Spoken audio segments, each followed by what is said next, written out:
Okay, we're going to go for 30 minutes and then we'll take our lunch break. This section that we're going into now is called the structure of small groups.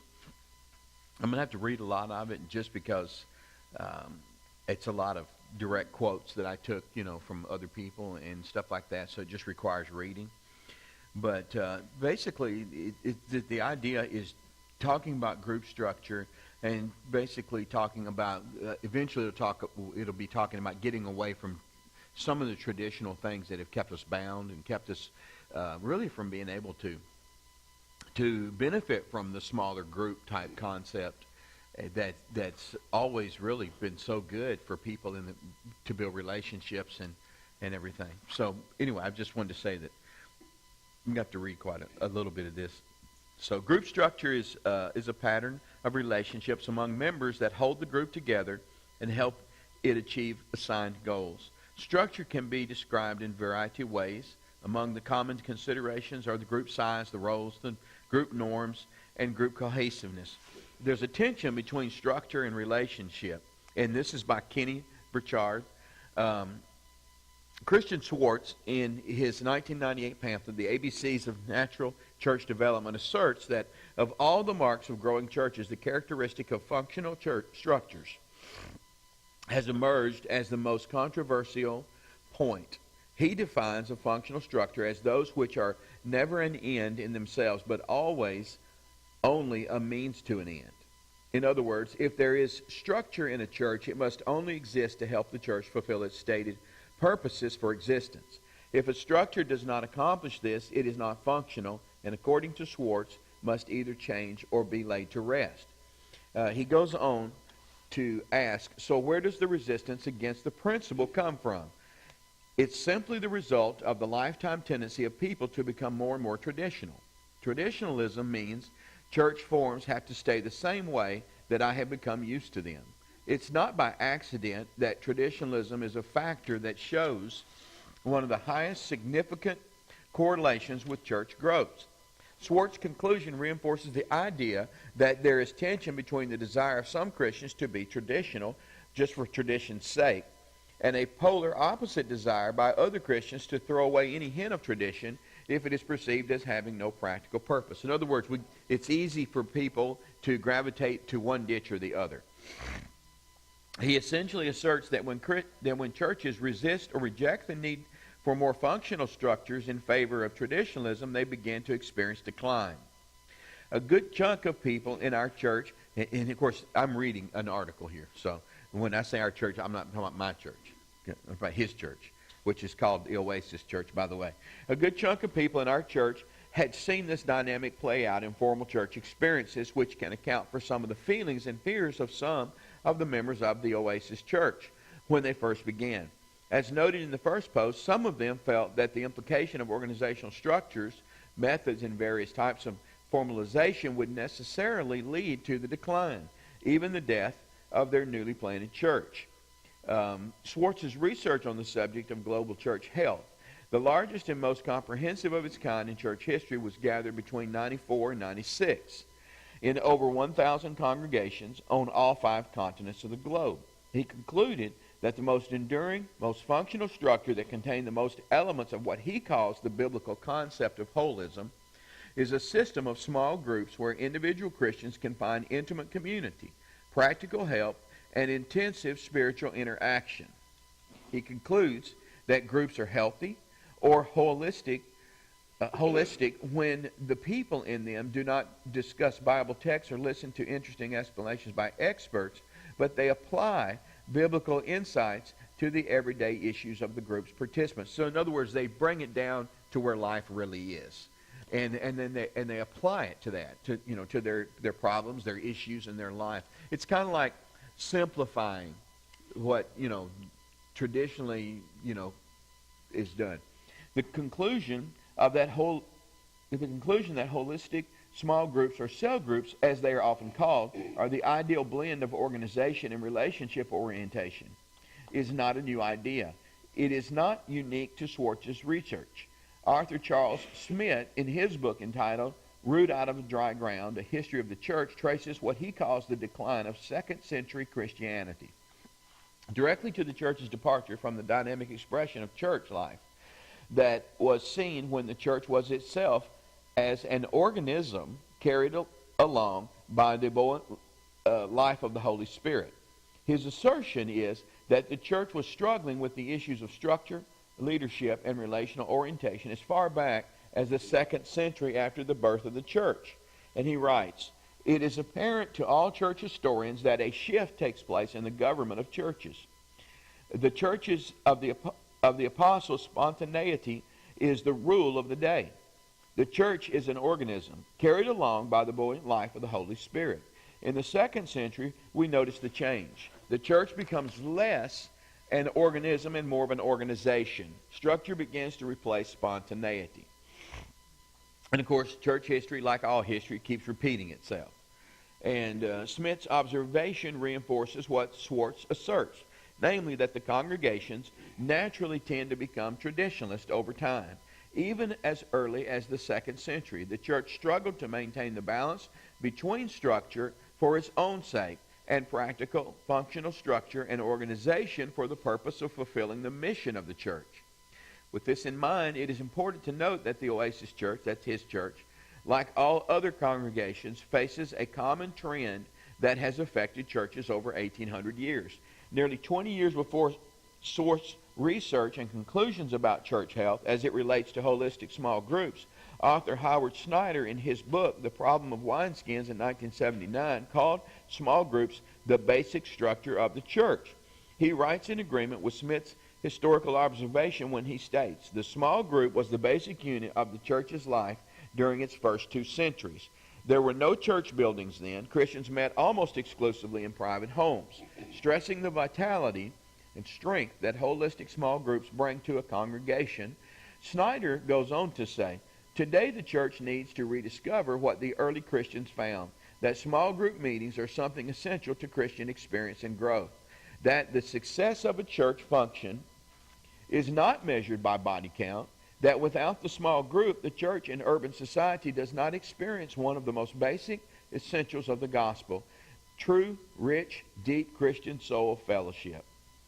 And that is really the beauty of small churches. I think about the most meaningful, I think the most impactful churches that I have ever been a part of were actually some of the smaller ones, because the people had a greater unity, a greater love, and their relationships were deeper. And so the intensity of their faith and their prayers and their commitments to the mission, upon their lives and each other's needs and everything was so much more effective and powerful. Contrasting the small group structural and organizational strengths with today's typical technocratic and programmatic structures, Snyder writes, "Most of today's methods are too big, too slow, and too organized, too inflexible, too expensive, and too professional ever to be truly dynamic in a fast-paced technological society. If the contemporary church would shake loose from plant and program, from institutionalism and inflexibility, and return to the dynamic of the early church, it must seriously and self-consciously build its ministry around the small group as a basic structure." Snyder concludes that although the early church is seen most vividly in the pages of Scripture, meeting from house to house, Acts 2:46, the Bible does not prescribe any particular pattern of church organization, but the practical necessities of our day suggest the need for small groups as a basic to church structure. In other words, the Bible nowhere commands congregations to meet in small groups, but the obvious benefits seen in the book of Acts, as well as in present-day congregations who adopt a cell-based approach to organization, reinforces the strength of this approach to congregational life over other types of organizational structures. In his book, Cell Groups and House Churches, What History Teaches Us, Peter Bunton, director of Dove Christian Fellowship International in Europe, a network of cell churches and house churches in several European nations, explains that many Christian movements throughout history have, though entrenched in traditionalist organizational structures, sought to establish small groups as a way to promote reformation. He cites examples of small groups being a central force for change in the Reformation, conventicles as the Puritan vision for small groups, the Reformed churches, German Lutheranism, radical pietism, Anglican religious societies, the Company of the Blessed Sacrament, which is Roman Catholic, the Moravians, and the Methodists. Bunton points out several factors that have historically and typically motivated the establishment of small groups among Christians. And he says a number of motivations for the establishment of small groups are discernible in history, including primitivism, the pursuit of personal and ethical holiness, ministry to those outside of the group in spiritual and material need, and church reform. So did God program this tension and value in the DNA of the church? If so, what might happen? As noted in Section 2, Smith observed that congregations tend to become traditionalists over time. This perspective uncovers an intrinsic weakness in the church that can be observed throughout most of church history. But it can also be observed on a congregational level in that most congregations tend to become traditional the longer they are in existence. However, Bunton points out that it is also historically verifiable, especially since the days of the Reformation, that Christians eventually tend to become weary of institutionalism and traditionalism for its own sake. He asserts that Christians most often respond to their discontentment, not by forsaking the church altogether, but by returning to the functional structure of small groups as a key to healthy reformation. In Bunton's historical research on the common motivations for throwing off rigid and traditionalized structures and returning to small group-oriented structure, he says that there was a desire to cut through traditions, formula, and all intervening ritual forms which hindered the believer from experiencing God for himself. A return to the New Testament church, where it was believed that there were not such rituals, was an attempt to remove all such obstructions to God and thus open the way for personal and experiential relationships with God. It's kind of like the story I told about my parents, you know. It was like, in order for them to move forward in their relationship with the Lord and deepen their relationship with the Lord, they had to sort of step outside of the church because it was so traditionalized, you know, and find a small group of people that they could trust, that they could grow together with, and over time experience the fullness of the gospel, you know, what God had for them. So it was kind of like it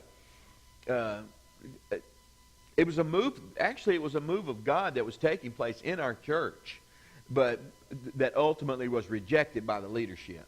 Because what was also going on was that our church, I don't think the pastor knew it, but he had actually had 2 or 3 guest speakers over probably the last year we were there, who that most of the congregation knew were speaking in tongues. You know what I mean? They were still Baptists, but they were charismatic Baptists. But I don't think our pastor knew that. But the response to those speakers was overwhelming. I mean, even the people who didn't know anything about these people's background, there was just a different anointing. Y'all know what I'm saying.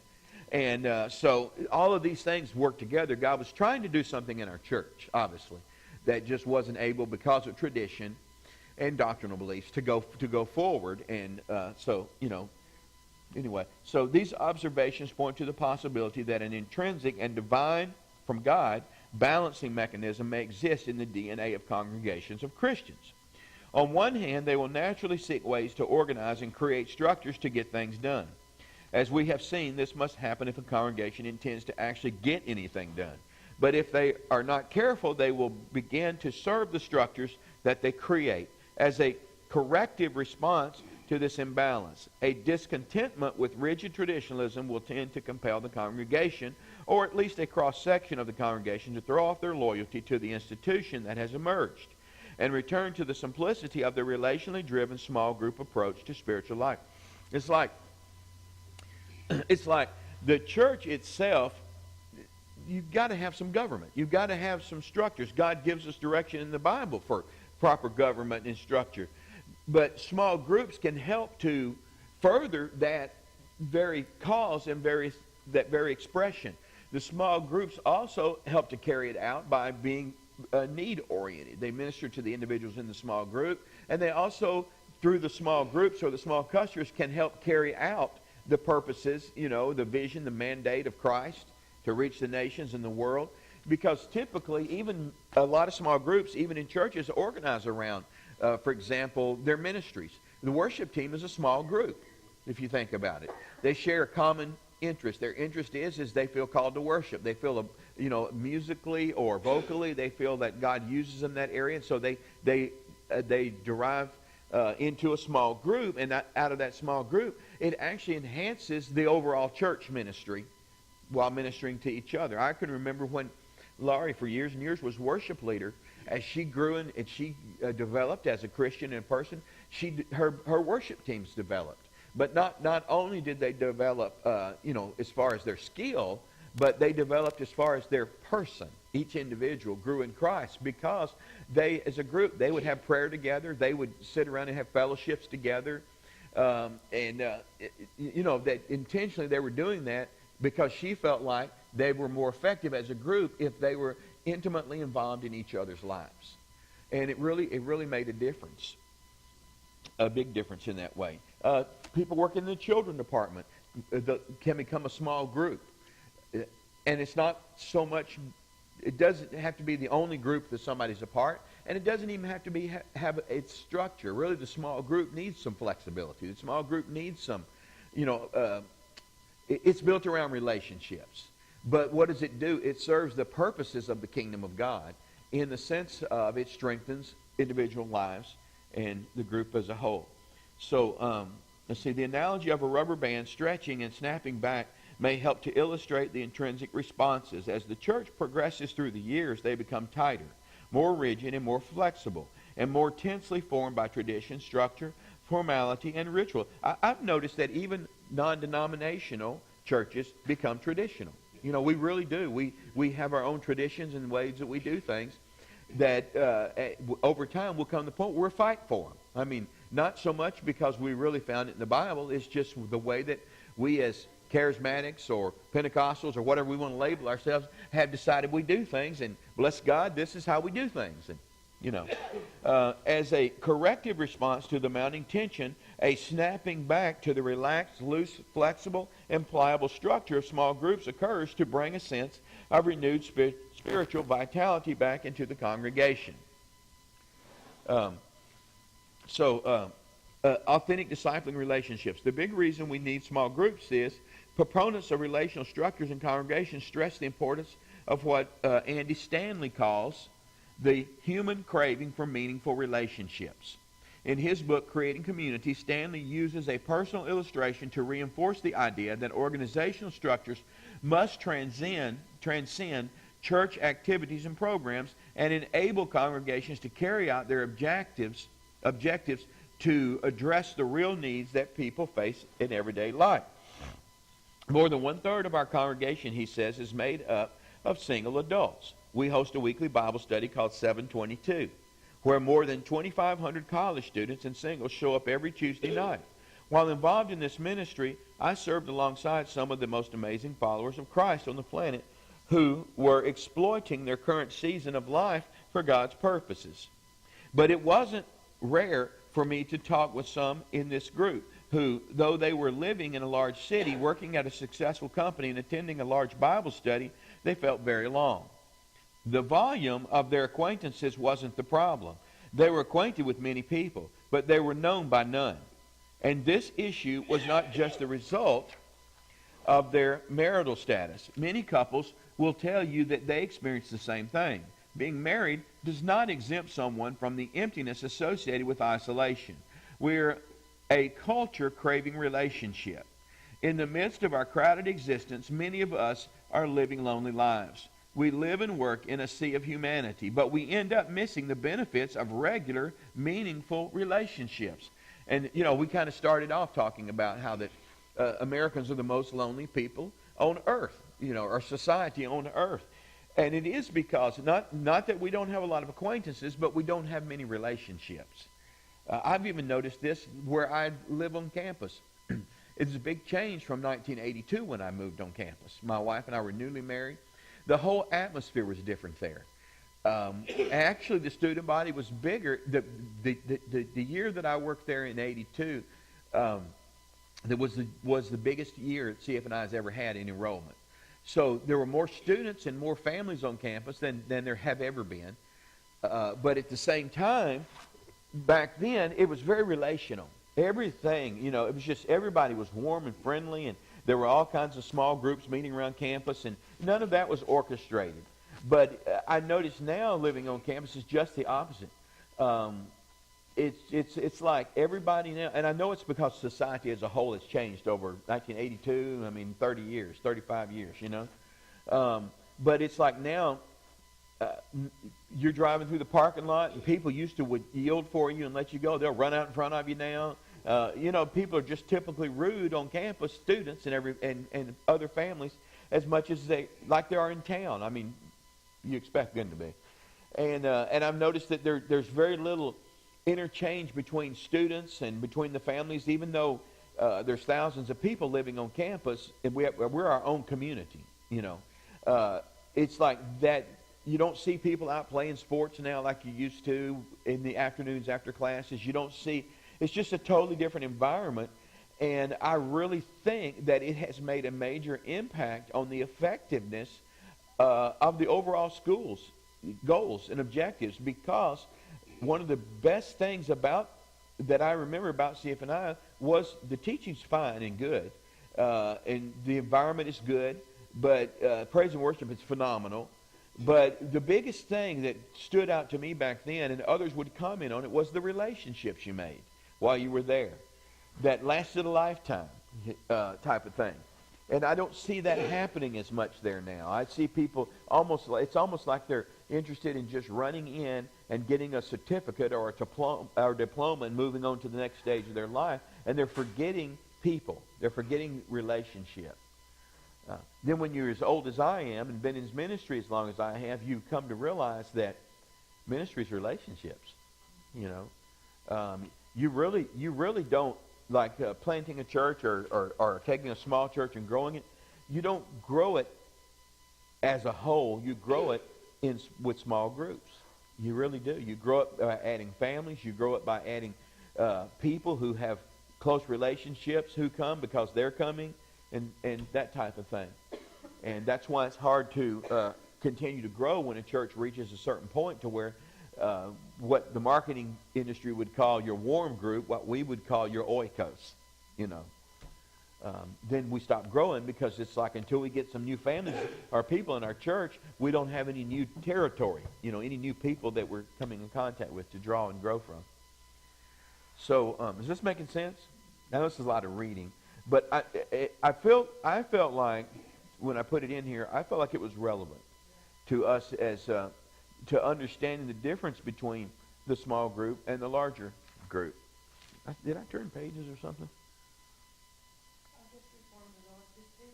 Yeah, we are. That's I've noticed. Yeah, we do. It's relationships. It's I even think and pray for often the students that graduated last year who didn't come back this year. It's like when you reach a level of relationship with people, you don't just dismiss them. You know what I'm saying, in their lives. I've kind of lost my place, so I'm just going to go to where it says Stanley's value. Y'all see that? Oh, well. Stanley's value for a primary relationally driven organization structure led him to found North Point Ministries, a church over 12,000 members, is completely organized around cell groups. North Point cell groups meet in hundreds of private homes throughout the week and then gather in mega groups for Sunday morning celebration each weekend. When speaking of the cell-based structure at North Point, Stanley comments, the small group program is not an appendage. It is not a program we tacked onto an existing structure. The small group is part of our lifestyle. We think groups. We organize everything with groups in mind. And everything points to group life. In many ways, group life drives what we do and do not do as an organization. So if we can see from his writings that, he's organized his whole church around groups, which constitutes the church itself. And I think that's a good thing. That's a good way to do things. I was present at a church. I can't even remember now. I just remember what I learned from watching, where their church was that way. They had organized groups, but they seemed to be working fairly well. And groups did everything. In other words, everything was planned by groups. 1 week of the month,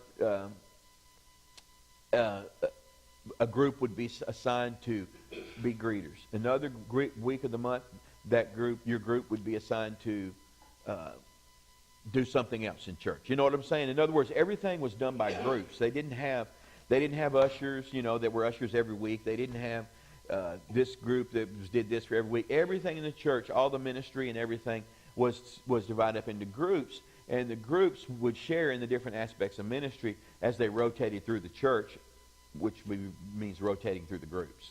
And it was an interesting concept that seemed to work. And what it did was it gave everybody opportunities to regularly be involved or active in ministry outlet, gave them a ministry place. And it was diverse, so it gave them an opportunity to experience different types of ministry in the church. And then, of course, in every group they had strong people, strong leadership people who were competent at whatever happened to come up. Somebody was competent at it.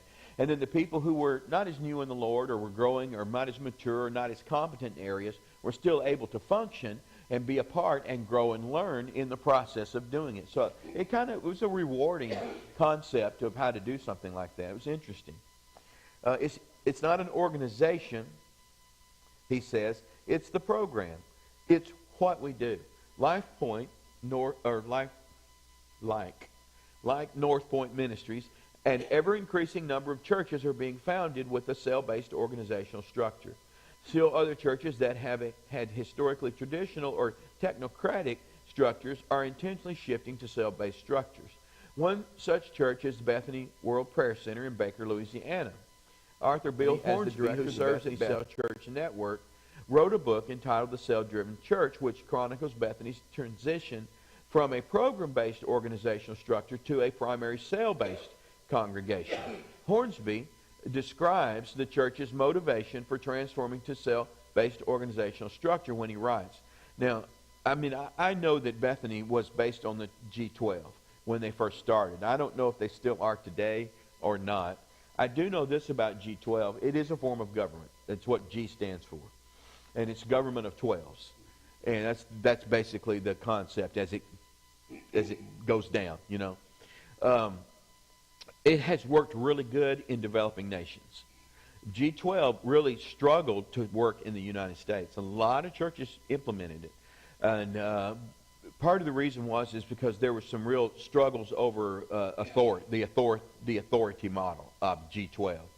But anyway, I don't know if they're still using that model or not. But anyway, I do know that was the concept they started with. It says, our church already had small groups called life groups, which met monthly for fellowship and Bible study. That was our way of satisfying the need of a few people in our congregation who felt the church was too large to enjoy real fellowship and who needed closer contact with other believers.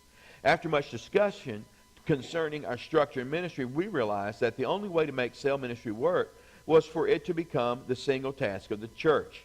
So he concludes, like many other proponents of cell-based ministry, that it is not enough to add cell groups to an existing programmatic or traditional structure, citing the condition of his own congregation before implementing a cell-based structure.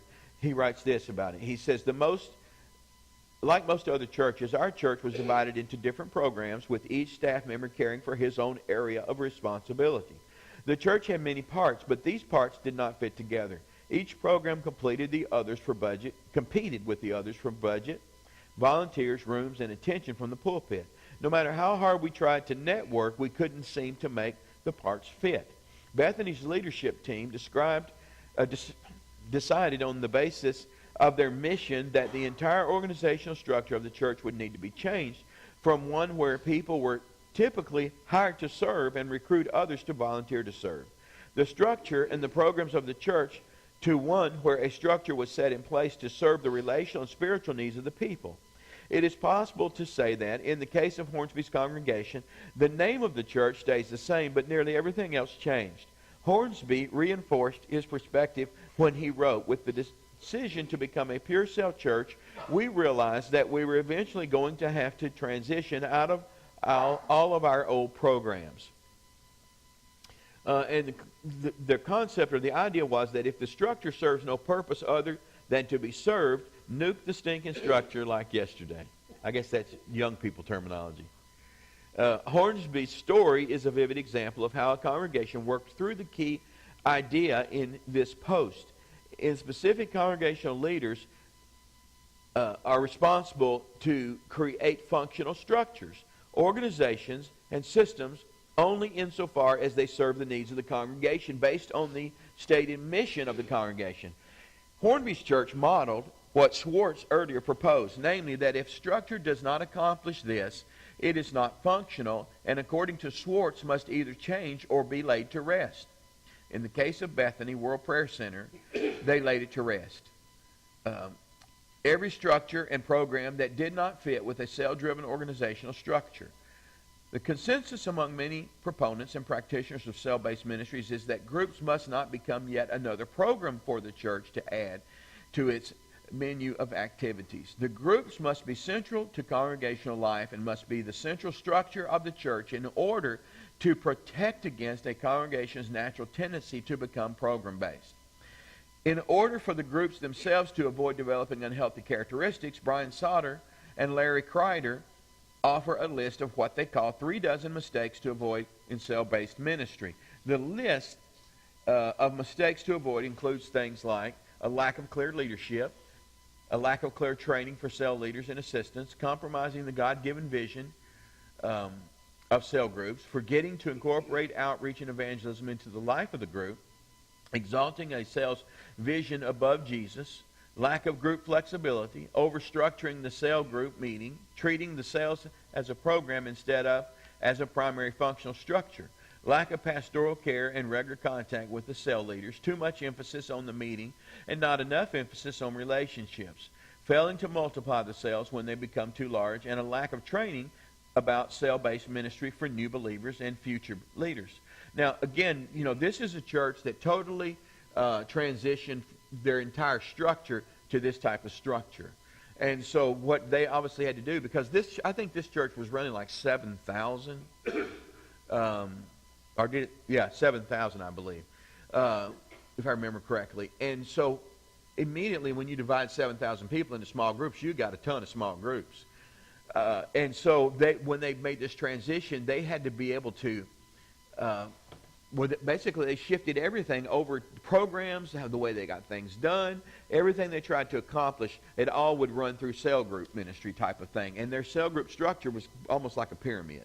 Groups of 12. At the top were the 12 governing, and then each group would try to develop a groups of 12 as they would, disciple people.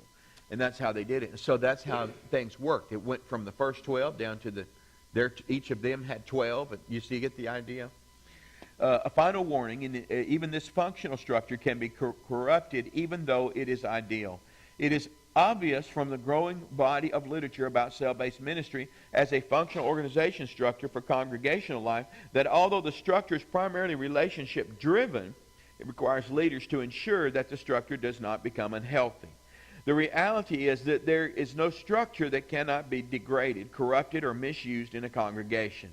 But cell-based organizational structures seem most suited to the needs of congregations who want to remain relationally driven in their ministry activities while using organization to do the things that will enable them to fulfill their shared mission.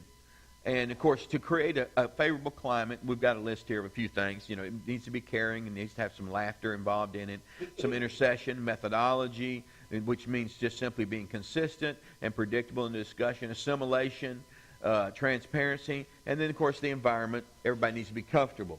Again, this is a church that's going to formally try to switch over to cell-based ministry, and they're going to govern the church this way. They're going to function as a church this way. I would say that this is probably the best way to go if you have 7,000 members, or 12,000, or even 5,000. But if you have a smaller church, if you've got 100 people or less, you are a cell to a great degree within yourself. Even I think a church of 500 would do great to just leave the people to, develop their relationships among themselves, because you're going to be more apt to naturally gravitate toward different. I'll give you an example. Laurie and I go to Court's Church on Sundays when we're there, and we typically sit in the same spot if we can get it. And we look around and we're shaking the same hands, we're seeing the same faces, and we've been out to dinner with people right around us. You know what I'm saying? We have naturally began to form a little cluster group right there without intentionally doing it. It's just natural for people to want to seek out relationships. And so it's happening. Now, I also know because we attended about 5 or 6 years ago, maybe it's not been quite that long, we attended the Oaks, 6,000 member church for a little while, for 2 years. And the whole time we were going there because we felt like for some reason the Lord had told us to go there. But we never felt apart.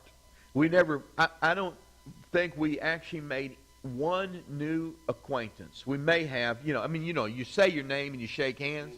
But as far as, we never went out to eat with anybody, never went to nobody's house, nobody came to our house, none of that. The only people in that church we had a relationship with were people we already knew before we got there. Because we lived in the community, we knew some people, a few people. But even with that, they had 3 services on Sunday morning, so we rarely ever even saw those people. Because everybody's kind of like us. If you get up early enough, you go to the early service. If you don't make that one, you go to the next one. That's kind of the way you do it, So I think for the majority of churches, it's a natural occurrence that takes place. It needs to be encouraged. I think especially for people in leadership, we need to be aware of the fact of how important it is to people, whether they realize it or not. But also, I think that when if we overemphasize the structural aspect of it, it becomes its own tradition, and people almost don't want to do it. It's almost like I don't need something else to do. I've actually heard that before. I don't need something else to do. I come to church on Sunday morning, Wednesday night. I don't need something else to do. But if people see it more as an enjoyable thing, a benefit, something I want to do, now it's a whole different aspect to it. So